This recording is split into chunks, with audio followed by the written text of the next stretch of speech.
అందరికీ అసూయే తనంటే. రోజా పువ్వు ముళ్ళు గుచ్చుకుంటుందన్న భయం ఉందా?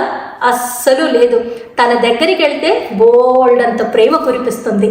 నిజంగా నన్ను హక్ చేసుకున్న ప్రతిసారి తన గుండెల్లో నన్ను దాచుకుందా అనిపిస్తుంది. పేరుకి నా నేస్తం, కానీ తనంటే నాకు బోల్డంత ఇష్టం. మరి తనెవరో మీకు పరిచయం చేయాలి కదా.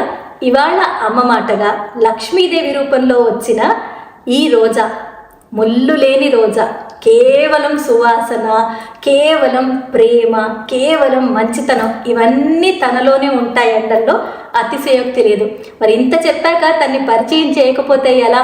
అలాగే అమ్మ మాటగా తను ఏం చెప్తుందో మనం వినకపోతే ఎలా? ఇక ఆలస్యం చేయను, తన్ని పరిచయం చేస్తాను. Hi darling. Hi Pranavi. So అమ్మ ప్రేమలో ఏమైనా మార్పు ఉంటుందా? ఈ పిలవడంలో మామన్నా, మమ్మీ అన్నా, అమ్మీ అన్నా